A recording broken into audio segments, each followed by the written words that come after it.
Hola, muy buenas a todos. Mi nombre es Emilio Garoz y estoy aquí para hablarles de la verdad histórica en la literatura cidiana. Lo primero de todo, quiero agradecer a don Santiago Guerrero su invitación, a toda la asociación Camino Ancestral de Santiago, la organización y a todos los que han colaborado o ayudado para que esto sea posible.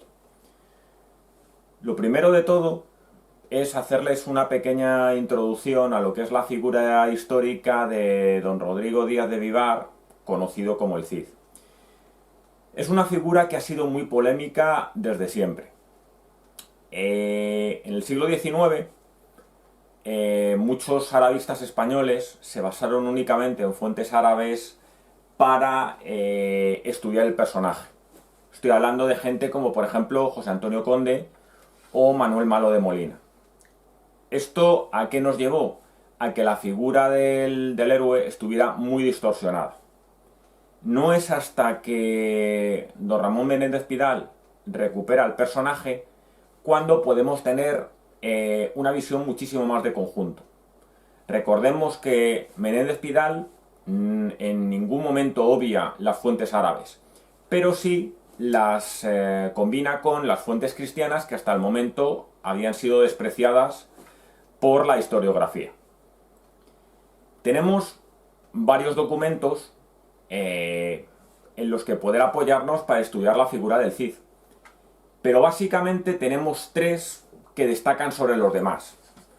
Uno es, obviamente, el Cantar de Mio Cid, el otro es el Carmen Campidoctoris o Carmen Latino, y el tercero es la Historia Roderici. La Historia Roderici quizás sea considerada por la mayoría como el canon en cuanto a verdad histórica de Rodrigo Díaz de Vivar. ¿Por qué? Pues porque se trata de una crónica. Además es una crónica escrita relativamente cercana en el tiempo a la vida del héroe, por lo que efectivamente tiene mucha veracidad en cuanto a los datos que proporciona. De hecho, está lleno de detalles, como por ejemplo, cuándo celebra el Cid la Cuaresma,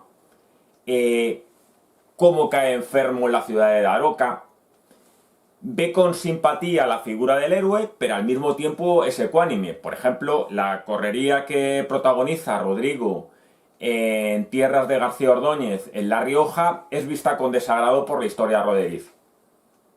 De hecho, es un hito porque es una de las dos primeras crónicas que no versan sobre monarcas españoles o peninsulares. Bueno, nadie cuestiona hoy en día a la historia Roderici, pero sí muchísima gente cuestiona lo que es el Cantar de Mio Cid. Y en el Cantar de Mio Cid es verdad que no es una crónica al uso, no todos los datos que aparecen son ciertos, pero sí constituye una fuente muy provechosa de datos si sabemos buscar en él. Hemos superado ya el historicismo del siglo XIX que despreciaba totalmente las fuentes escritas.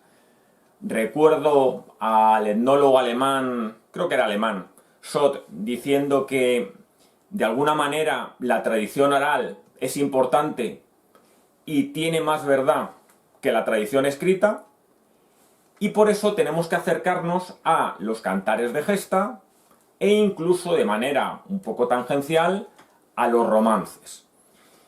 En ellos vamos a poder vislumbrar o conseguir datos de muchísima utilidad. Por ejemplo, tenemos la lid de Rodrigo con el navarro Jimeno Garcés por la ciudad de Pazuengos. Este combate es el que le otorga el título de Campidoctor y aparece en el Carmen Latino. Por ejemplo, en el Cantar del Mio Cid, la lucha no es por Pazuengos, es por la ciudad de Calahorra, que ustedes recordarán de la película de Hollywood de Charlton Heston. Realmente no se luchó por Calahorra, pero el que escribió el Cantar de Mio Cid recordaba que el Cid había estado por tierras de Logroño, recordaba la rivalidad que había entre el de Vivar y el conde García Ordóñez, y de alguna manera recogió la ciudad de Calahorra, que por cierto fue Alfonso VI, coetáneo del Cid, el que la recuperó para la corona de Castilla y León en este caso. Eso en cuanto al título de campeador o campidoctor. Respecto al título de Cid, o señor, atribuido por las fuentes árabes, tenemos que acudir a un escritor o un cronista judío, José ben Sadik, nacido en Arévalo, que le atribuye dicho título por el asedio a una ciudad en lo que es hoy la provincia de Zaragoza. Bueno, si acudimos de una manera directa al Cantar del Mío Cid, vemos que en el Cantar se diferencia o está dividido en tres partes: el Cantar del Destierro, el Cantar de las Bodas y el Cantar de Corpes. El Cantar del Mío Cid empieza con el destierro.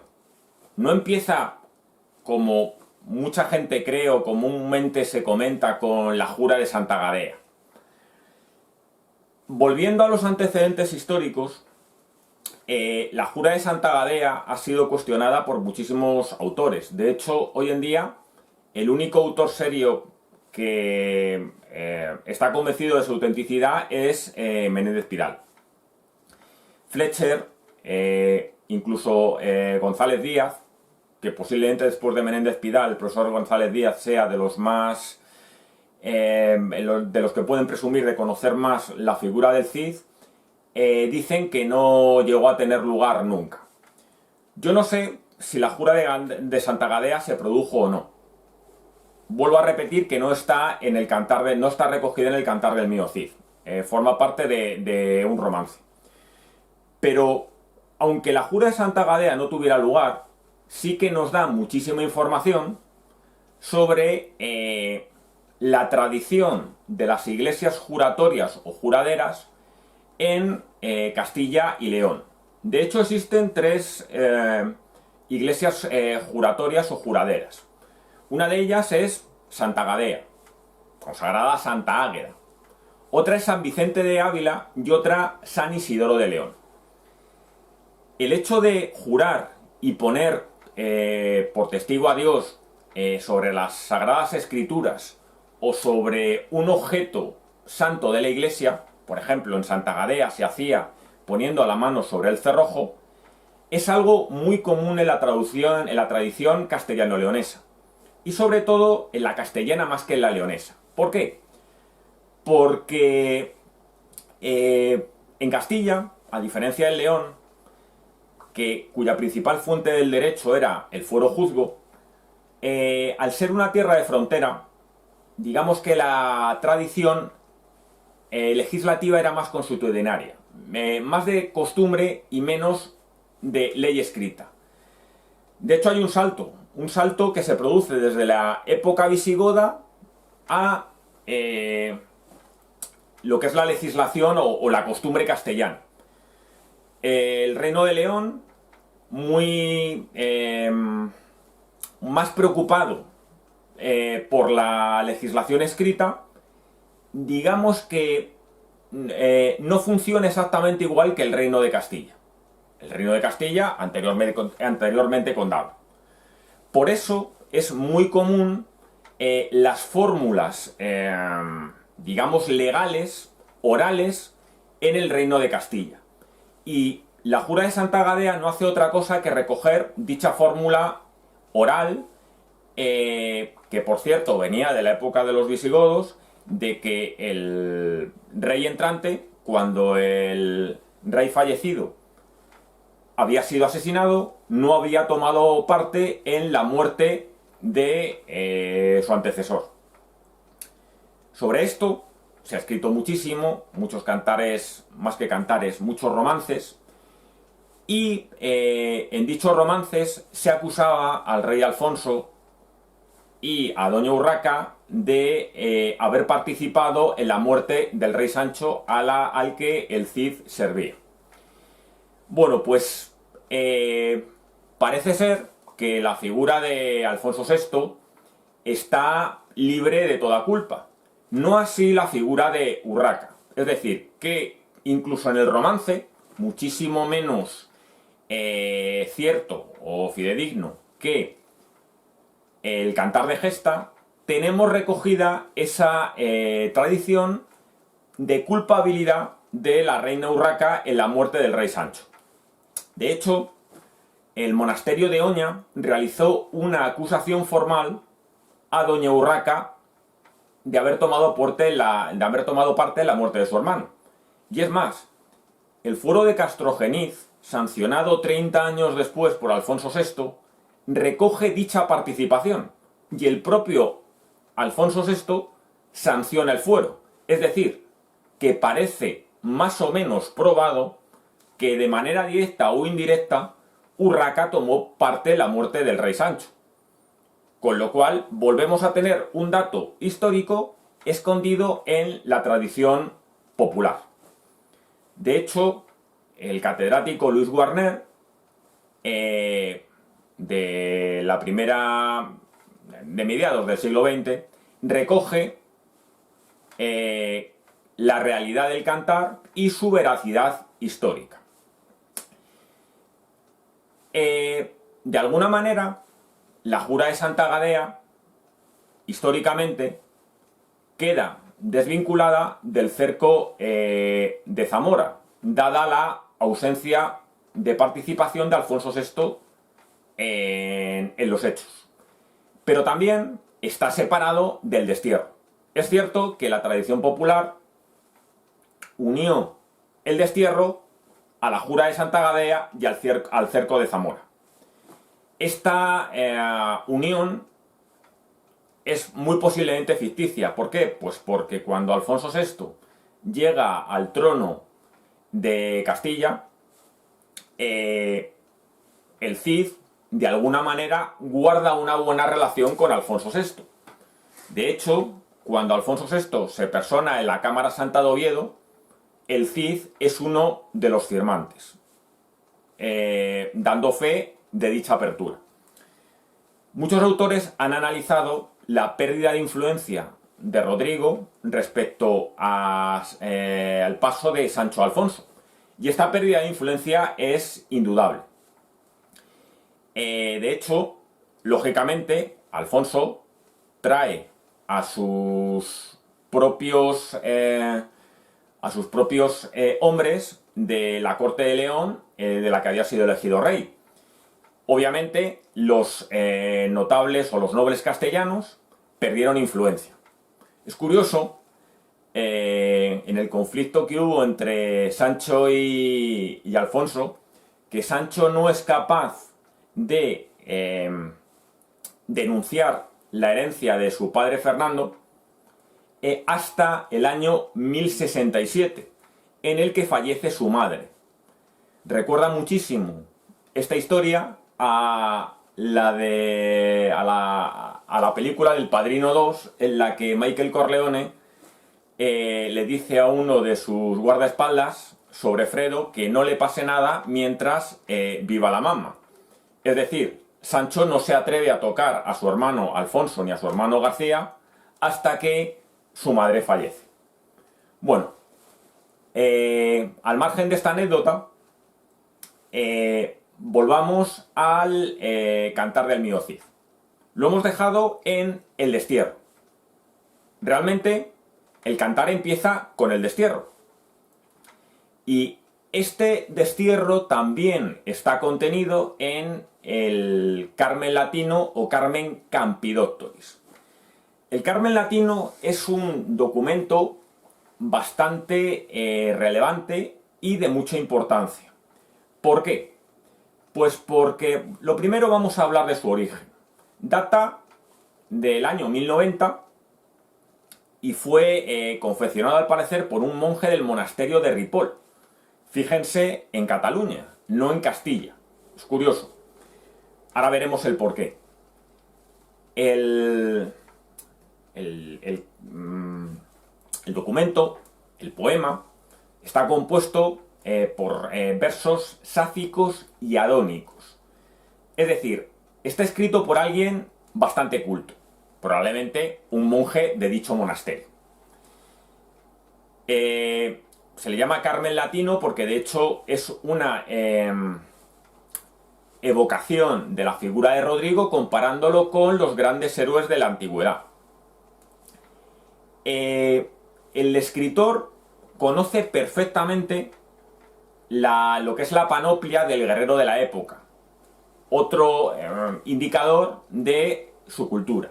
Por ejemplo, habla de la lórica, de la rompea, del astan, es decir, de la lanza, el clipeum, el armis ornatus, la armadura, la galea, el equum, es decir, una jerga muy militar.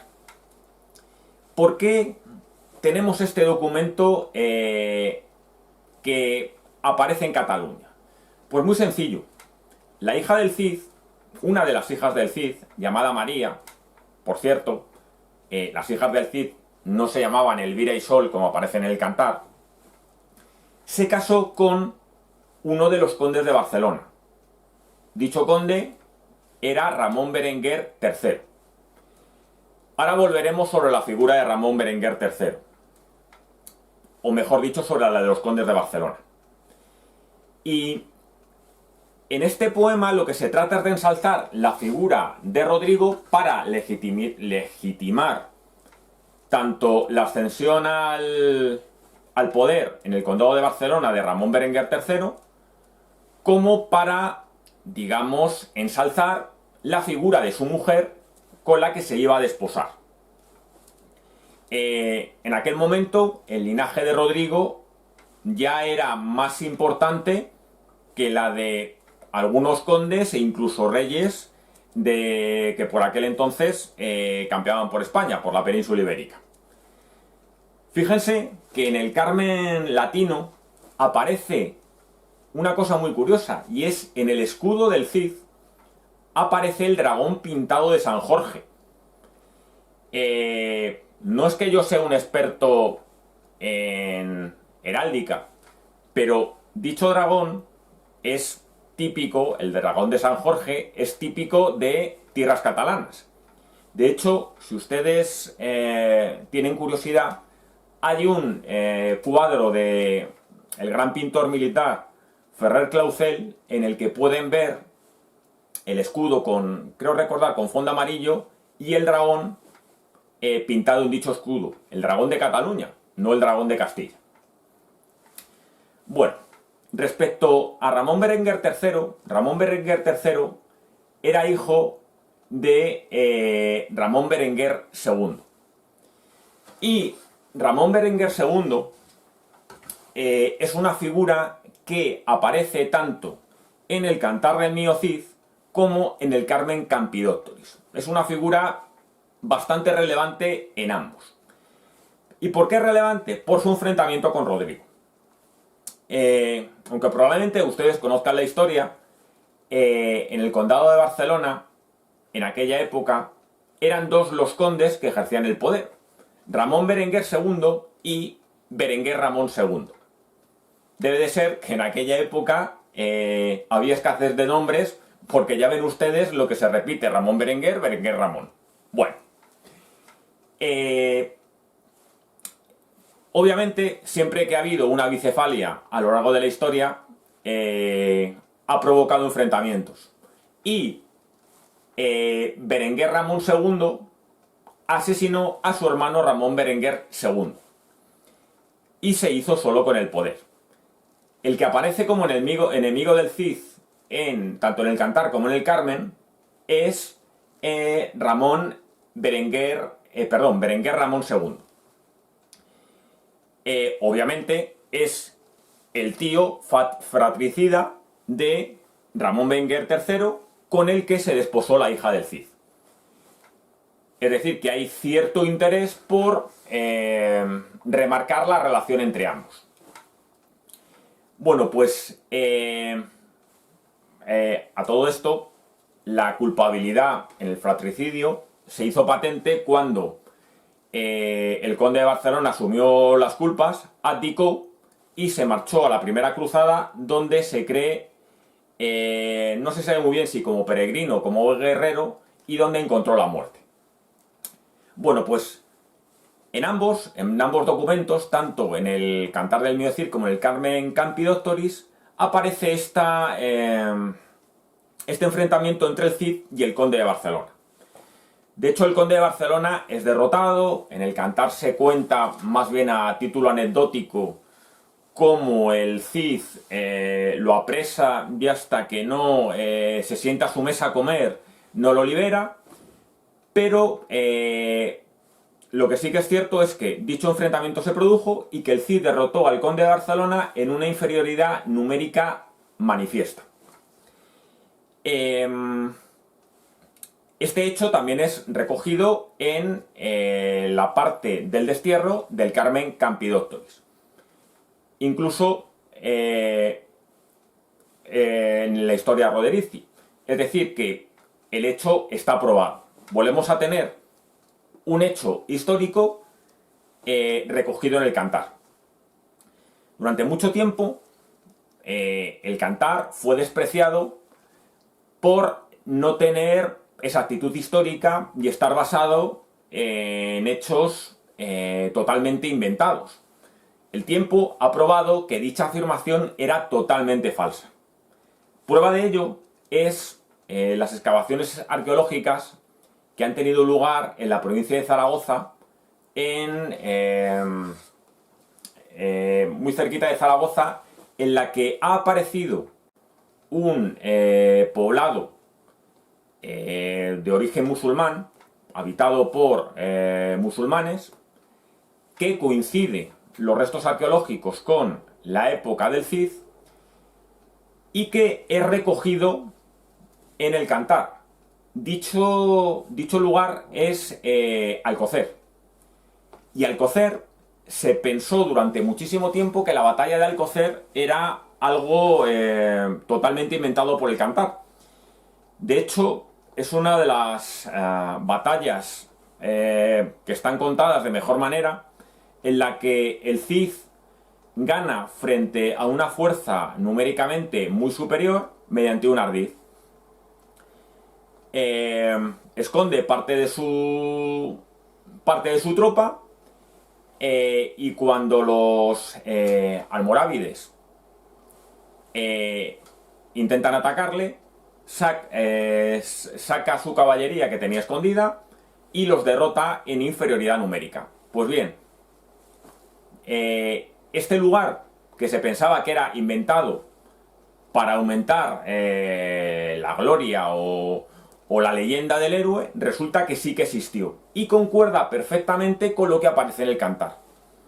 Esto al final lo que nos prueba es que no podemos despreciar simplemente por el hecho de aparecer en el Cantar del Mío Cid o en un Cantar de Gesta un hecho sin evaluar si efectivamente estamos ante un hecho cierto o no.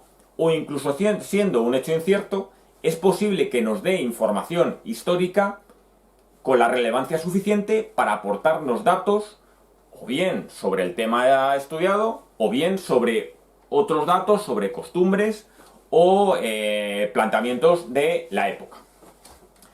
Bueno, en el Cantar, aparte de los Ramones Berengueres y Berengueres Ramones, aparecen otros personajes históricos de muchísima relevancia. Por ejemplo, tenemos al obispo de Salamanca, don Jerónimo de Perigord. La realidad o la existencia de este obispo está incuestionada. De hecho, su firma aparece en un diploma del año 1102 en el que se recoge una donación a la Catedral de Valencia. Catedral de Valencia que, por cierto, antes era mezquita y que Rodrigo convirtió en catedral. Este hombre, venido de Oriente, como se dice en el Cantar, fue obispo primero de Valencia, y cuando las huestes cidianas abandonan Valencia, dado que Jimena no podía defenderlo sola, y Alfonso VI tampoco consiguió ningún notable de Castilla ni de León que se prestara a defenderla, cuando se abandonó la plaza, don Jerónimo de Perigord se marchó a Salamanca y pasó a ser el obispo de Salamanca. Vemos otra figura que aparece en los documentos escritos de la época, que es recogida por el Cantar. Tenemos otra serie de datos también relevantes, como son la geografía. Alguien, cuando inventa una historia y la inventa por encima, no da datos exactos sobre los lugares geográficos por los que se pasa. Y es curioso cómo la literatura cidiana hace un recorrido por el Levante, Aragón, Valencia, Castilla-La Mancha o Castilla-León impresionante. De hecho, tenemos referencias a sitios tan concretos como la Peña Cadiella o Peña Cebolla, Alcocer, como ya he mencionado antes, o el Pinar de Tebar. El Pinar de Tebar es un pinar que es escogido por el Cid en varias ocasiones como campamento, por lo cual podemos comprobar que era relativamente fácil de defender. Es verdad que en el Cantar del Mío Cid existen pasajes totalmente fruto de la fantasía. El Cid no cogió a un león por los pelos y lo devolvió a su jaula. En el Cantar del Mío Cid, no se produjo la afrenta de Corpes tal y como nos la cuentan. Los infantes de Carrión no hicieron nada a doña Elvira y a doña Sol, que por otro lado no se llamaban Elvira y Sol. Pero incluso estos pasajes nos pueden dar información relevante. Por ejemplo, estamos hablando de los infantes de Carrión. Los infantes de Carrión fue una región que se opuso a Sancho el Fuerte. Es decir, que de alguna manera era pro-leonesa en vez de pro-castellana. ¿Qué mejor manera de desprestigiar a la facción leonesa de la corte de Alfonso VI que escribiendo que dos de sus protegidos de alguna manera tienen un comportamiento indecoroso con las hijas de Rodrigo? Al final, cualquier dato puede ser relevante, o si no es relevante, obedece a una intencionalidad que sí que puede ser analizado desde un punto de vista histórico. Bueno, pues, ¿qué queda por comentar? Simplemente estamos ante una figura, la de Rodrigo, que es una figura controvertida. Pero todas las fuentes, tanto árabes como cristianas, son bastante unívocas en lo que es la esencia en sí del héroe.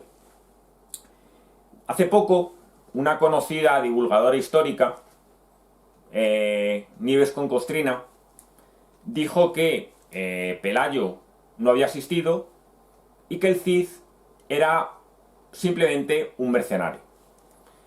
Dicha visión es compartida con muchos hoy. Y ellos probablemente, porque a lo largo de la historia muchísima gente ha intentado apropiarse de la figura del héroe. Sin ir más lejos, en la Guerra Civil, el Cid era enarbolado por el bando republicano porque se había opuesto con éxito a Alfonso VI en la Jura de Santa Gadea. Por otro lado, era también utilizado por el bando nacional porque reflejaba todo lo que es las virtudes nacionales en cuanto a valentía, honor, y que se vinculaban a la nacionalidad española. Bueno, pues ni unos ni otros. El Cid tiene una dimensión histórica que somos capaces de entresacar. Entonces, digamos, degradar al Cid a la figura de mero mercenario es algo totalmente incomprensible. Y no deja de ser malintencionado. El Cid encarnaba los valores de lo que es la caballería de la época.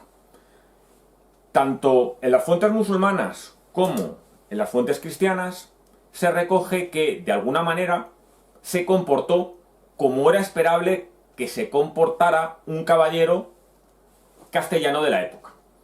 Es decir,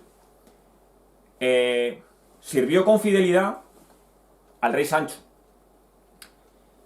Cuando el rey Sancho muere y pide, porque el rey Sancho lo hizo, que el reino lo herede Alfonso VI, el Cid empieza a servir con fidelidad a Alfonso VI. Evita el enfrentamiento con Alfonso VI. Alfonso VI, cuya figura es analizada desde mi punto de vista de manera muy acertada por Menéndez Pidal, era una persona bastante dada a la envidia y a tener arrebatos y pataletas. Desterró al Cid, creo recordar ahora mismo, hasta en 3 o 4 ocasiones, todas ellas infundadas. La primera de ellas fue por la recaudación de unas parias o tributos. Cuando se envía al Cid a recoger estas parias, García Ordóñez, otro de los enemigos y, por cierto, otra de las figuras históricas recogidas en los documentos, atacó a la taifa de la que el Cid estaba recogiendo las parias. El Cid, creyendo que obraba defendiendo los intereses de su rey, derrotó a García Ordóñez. Obviamente, esto suscitó bastante desagrado en el sector leonés de la corte, dado que García Ordóñez pertenecía a dicho sector. Gracias a eso el Cid cae en desgracia y Alfonso VI siempre termina encontrando una excusa para desterrarlo. Aún así, el Cid, no perdió nunca la condición de súbdito de Alfonso VI, pero sí podría, no perdió dicha condición porque conservó sus heredades en el reino de Castilla. Entonces, eso quería decir que, siendo propietario en Castilla, no dejaba de ser súbdito del rey castellano. Pero, aún así, una vez desterrado, el Cid podría haber guerreado contra Alfonso VI. Y en todo momento rehusó plantar cara, aunque en 2 o 3 ocasiones tuvo la oportunidad de hacerlo. Mientras servía al emir de Zaragoza, Alfonso VI atacó Zaragoza. Y el Cid, prudentemente, se retiró para no tomar parte en dicho enfrentamiento. El Cid es castigado, incluso una vez con el destierro, por poner su campamento delante del de Alfonso VI. Vemos aquí la irascibilidad del rey frente a Rodrigo, que en ningún momento se le opone. ¿Que era un mercenario que luchó contra cristianos? Sí, como tantos otros. De hecho, creo recordar que incluso Federico Barbarroja reclutó musulmanes que lucharon contra cristianos en las guerras europeas. Pero el Cid nunca levantó la espada contra su rey. Sin embargo, los detractores, uno de los episodios que citan como indicadores de que el Cid era capaz de luchar contra incluso su gente, es el episodio que he mencionado antes de la historia Roderici, en el que el Cid asola los campos de Logroño que pertenecían, o el rey había cedido, a García Ordóñez. Realmente este acto de venganza no es contra los castellanos, no es contra los leoneses, no es contra Alfonso VI, es contra su enemigo García Ordóñez. De hecho, las tierras le pertenecían. Y en ningún momento Rodrigo se comporta de manera deshonesta. Todo lo contrario. Cita a García Ordóñez para que en el plazo de 3 días se persone en el campo de batalla. Cuando García Ordóñez, al frente de un ejército bastante más numeroso, se va acercando a donde el Cid había plantado su campamento, va viendo la devastación que ha dejado y de alguna manera le entra el miedo, y García Ordóñez acaba retirándose y nunca se atreve a oponerse o a plantarle batalla al Cid. De hecho, tanto en las fuentes cristianas como musulmanas, este hecho es visto con mofa, y a partir de entonces a García Ordóñez se le llama con algunos motes no precisamente laudatorios. Otro de los episodios que suscitan polémica en la figura del Cid es el ajusticiamiento del conocido como el Zambo, aquel que asume el mando de la taifa de Valencia tras deponer al rey que había impuesto Alfonso VI, al antiguo, por cierto, rey de Toledo. Mucho se ha escrito sobre la crueldad del Cid respecto al ajusticiamiento de este hombre. Lo primero, el Cid no condenó a nadie. De hecho, fueron los notables de la ciudad los que le condenaron. Y dicha condena no fue hecha conforme a las leyes castellanas, ni siquiera en ninguna ley cristiana, sino que fue hecha conforme a las leyes, a la Sharia o a la ley musulmana, que imponía la pena de muerte a aquel que hubiera dado muerte a su señor.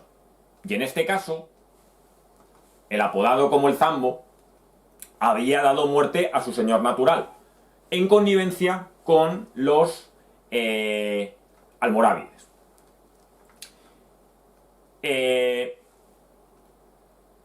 Crueldad puede ser, pero estamos en una época, en la Edad Media, en la que la vida humana no tenía la misma relevancia o la misma valía que tiene hoy en día.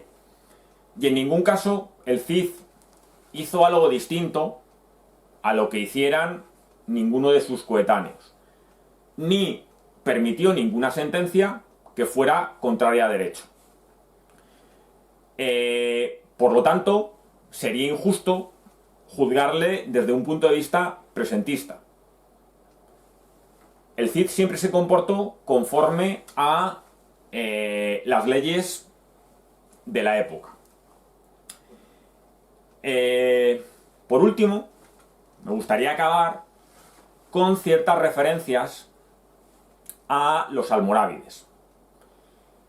Los almorávides son un pueblo bereber del norte de África, una secta religiosa que en principio fueron perseguidos y que al final consiguieron extenderse por el norte de África, como luego hicieran los almohades, o incluso en la época, en el siglo XIX, en el Sudán, hiciera el Mahdi que se autoproclamaban elegidos.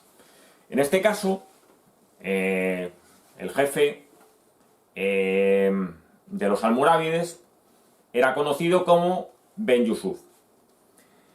La figura de Ben Yusuf es una figura que está recogida en estos documentos, conocido como príncipe de los creyentes o el emir de los creyentes. Es curioso el analizarle y ver de alguna manera el miedo atroz que tenía al Cid. El Cid era capaz de ganar, como se suele decir hoy en día, batallas con la camiseta. Los almorávides nunca osaron presentarle batalla campal frontal. De hecho, Ben Yusuf, tras derrotar a Alfonso VI, no volvió a la península a comandar sus huestes. ¿Por qué? Porque era una persona muy supersticiosa y de alguna manera temía el haber abusado del beneficio o del favor de Alá demasiadas veces. Entonces tenía miedo a ser derrotado. Hay un episodio en el que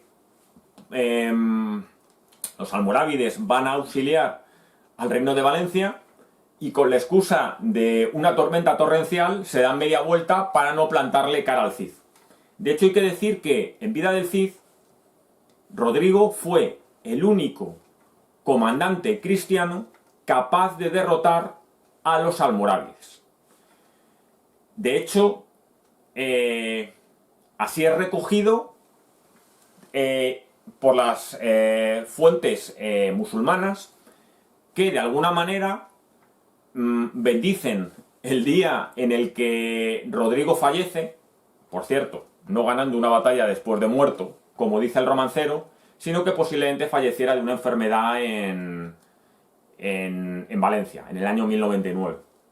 A este respecto, la salud del Cid hay que tener en cuenta la esperanza de vida de la época y que está curtido en 1000 batallas. Aparece en las fuentes enfermedades como la que pasa en Daroca, que le tiene postrado en la cama. Con lo cual, en los últimos 4 o 5 años de la vida del Cid, su salud no era especialmente buena. Algunos dicen que murió de peste. La verdad es que no se sabe exactamente su muerte, pero en este caso, obviamente, la leyenda engrandeció su figura haciéndole ganar una batalla después de muerto, como aparece en la película de Hollywood. Lo cual es significativo, de alguna manera, o inspirador de lo que acabo de mencionar hace un momento. Era una persona, o era un héroe, capaz de ganar una batalla únicamente con su nombre. Ganó prestigio combatiendo en lides singulares y derrotando a figuras de la talla de, dicen las fuentes, Jimeno Garcés, que era un hombre que era gigante en duelo singular por Pazuengos. Derrotó en otro duelo singular a la altura de Medinaceli a otro campeón de las huestes musulmanas. Fue capaz de derrotar a huestes de almorávides. Fue capaz de derrotar a aragoneses, a catalanes. Por cierto, tenía la virtud de conseguir hacer amigos a sus antiguos enemigos, porque de hecho con la corona de Aragón, cuando Alfonso VI fue incapaz de auxiliarle, el rey de Aragón sí que le mandó algunos caballeros para defender Valencia. Con esto quiero decir que la figura del Cid es muchísimo más que la figura de un mercenario. El Cid fue un personaje muy relevante en su época. Tan relevante que fue mencionado tanto por amigos como enemigos. El Cid encarnó de alguna manera todas las virtudes que se esperaban de un caballero de la época. Nunca traicionó a su rey, a pesar de haber servido a su hermano, que era enemigo de él. Nunca levantó la espada contra Alfonso VI. Por tanto, no podemos reducir la figura del Cid a la de un vulgar mercenario.